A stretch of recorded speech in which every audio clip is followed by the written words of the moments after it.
Novos medos.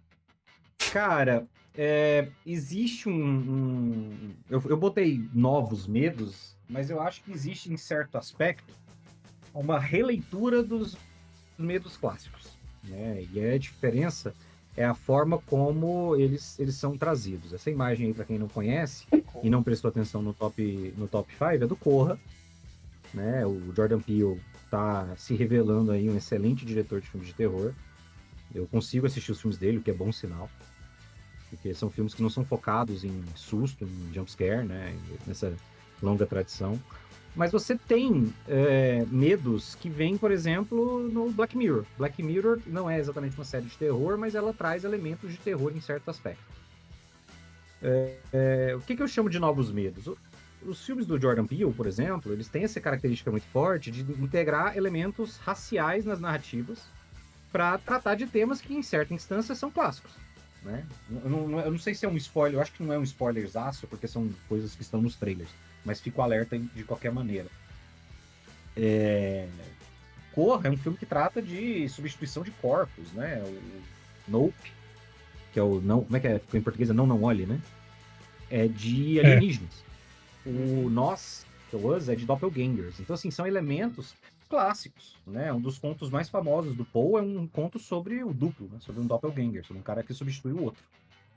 E por que eu coloquei isso na lista de novos medos? Porque essa incorporação que ele faz, primeiro, cria um componente de narrativa que é mais atual, né? Ou seja, você está incorporando questões que são discutidas hoje e que não eram discutidas no passado, e aí a gente poderia voltar a discussões que eu acho que a gente já teve, a gente já falou um pouco sobre isso, sobre o Magic Negro do Stephen King, ou a forma como Lovecraft abordava a questão racial, por exemplo.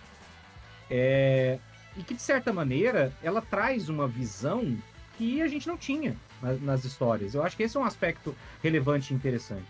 Você consegue fazer um filme, você poderia fazer um filme como Corra sem um componente racial. Se você pegar a história original em si, né, vamos dizer assim, o centro do arco, você poderia fazer ele sem um componente racial. Por quê? Porque o que importava ali era o corpo ser um corpo jovem e saudável, certo? Mas o cara traz uma dinâmica racial na história que é relevante pro que acontece e que torna a história completamente diferente e muito melhor em vários aspectos, porque ele incorpora um outro medo, vamos dizer assim, um novo medo paralelo para amplificar essa mensagem, para tornar essa mensagem mais abrangente, inclusive. E ela é mais inclusiva, né? Porque ela pega exatamente aquela parcela que é sempre excluída do cinema, que nos Estados Unidos, mais ou menos 15% da população lá é negra. Então, se você olha o filme, lá só tem branco. Tudo só tem branco. Então, eles nunca são inclusos em nada. Justamente. Agora, se você quiser falar, depois eu volto. Não, uma parte até que eu gostaria de comentar até sobre novos medos que eu acho interessante. Você falou de Black Mirror. Black Mirror tem algumas temáticas realmente bem interessantes, porque é o uso do moderno como forma de terror. Porque você tem medos que a gente tá num lugar tão globalizado, tão constantemente conectado, que a partir do momento que você perde a conexão de certas coisas, por exemplo, você começa a tirar, e isso obviamente pro ambiente narrativo da RPG parece estar muito também. Porque no terror a gente tem muito sobre você dar meias informações ao seu espectador ou jogador. E a partir do momento que você coloca os jogadores que estão no cenário moderno, seja futurista, sci-fi ou até contemporâneo, e você começa a, às vezes lentamente, retirando informações deles, ou retirando fontes de informações, que seriam inicialmente constantes, você começa a tornar fontes de informação que antes eram confiáveis em fontes escusas, em fontes que estão dando informações que não são necessariamente verdadeiras, você começa a trazer elementos que os jogadores vão ficar apreensivos. Por isso que eu falo que, tipo assim, por mais que tenham sistemas que são apropriados pra terror, dá pra você aplicar horror em efetivamente qualquer sistema de RPG. Vai ser tão bom quanto um sistema que é desenvolvido pra isso?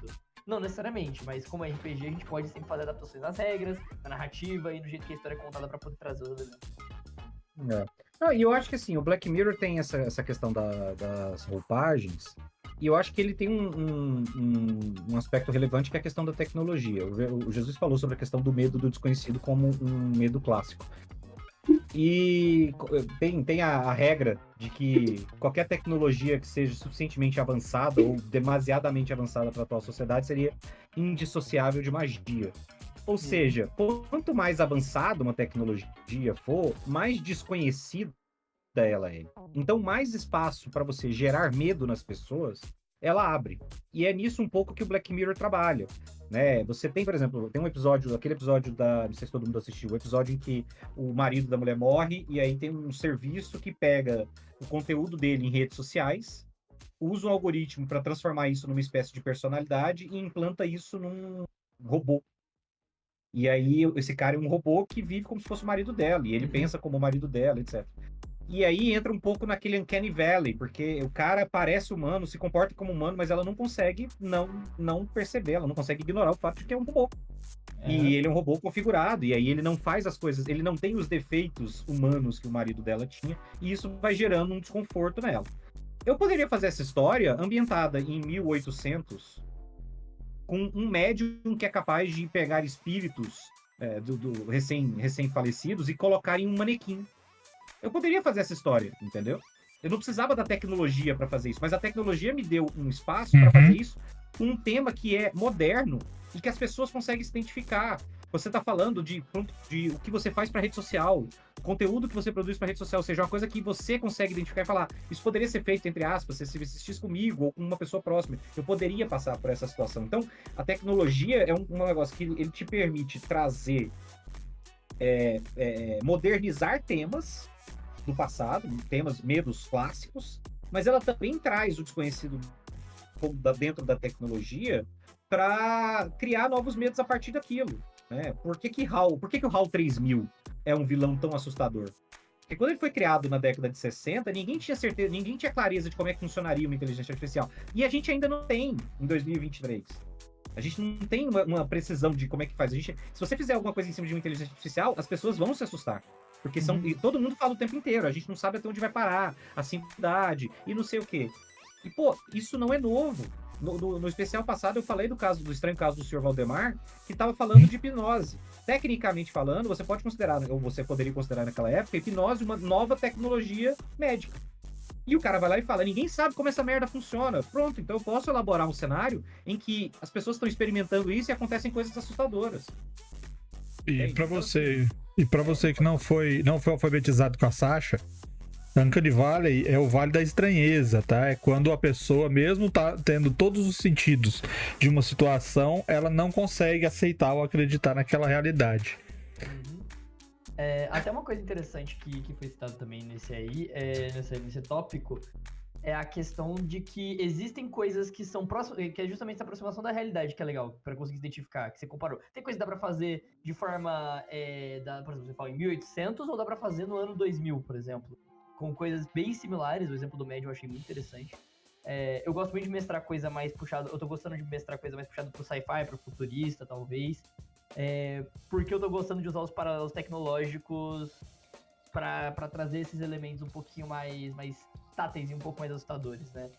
Faz uma pausa rapidinho, Jovelino. Estão reclamando do áudio do Jovelino, tá falando que tá baixo. Eita, ó, o Jovelino tá baixo. Deixa eu colocar aqui, então. Pera aí que a gente... Tá meio baixo porque eu deixei o mic meio longe da minha boca. O vermelho... Não, é o vermelho sabotando o entrevistado, ele faz isso às vezes. Eu sou desse, Ô, Salada, eu vou precisar do Media Training, cara.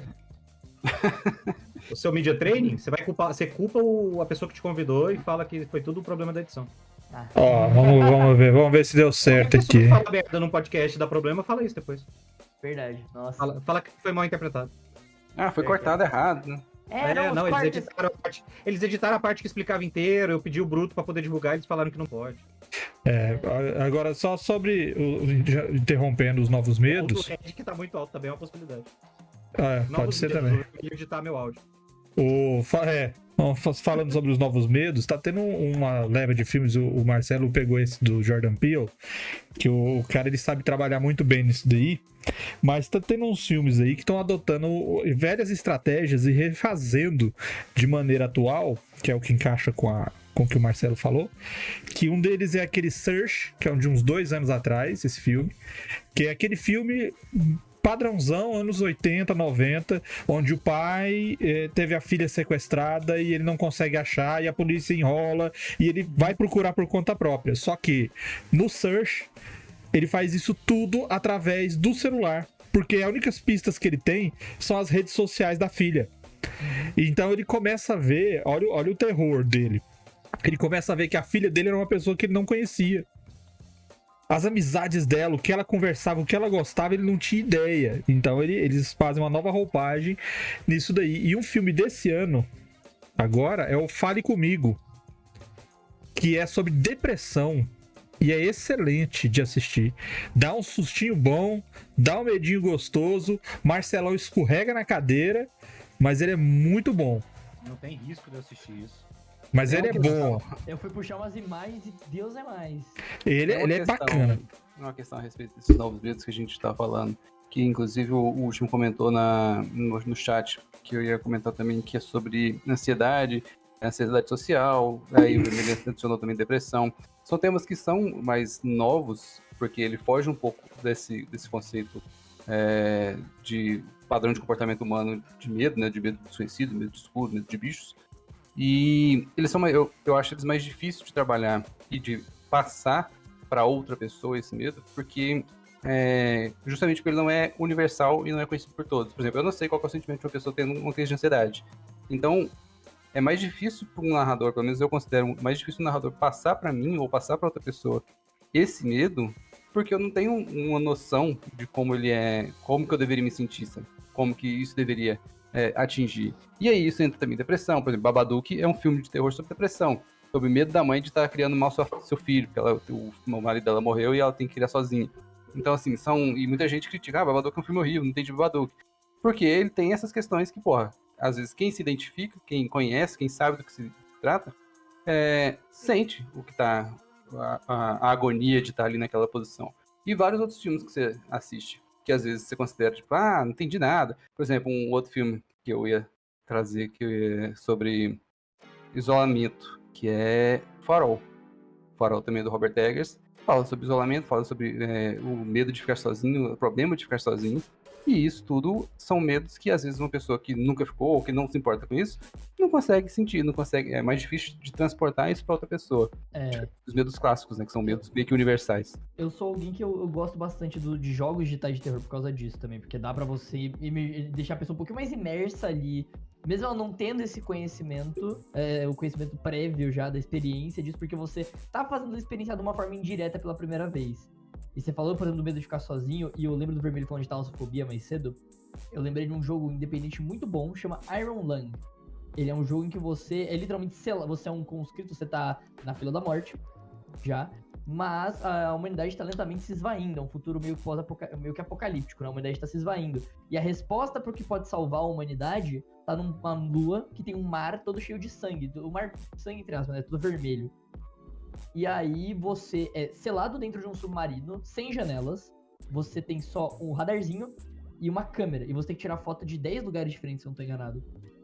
E você tá lá no fundo do mar, você sabe disso, você tá efetivamente numa lata que tá feita pra te matar, porque se você sobreviver na missão, você morre de qualquer forma, você vai ser executado de toda maneira.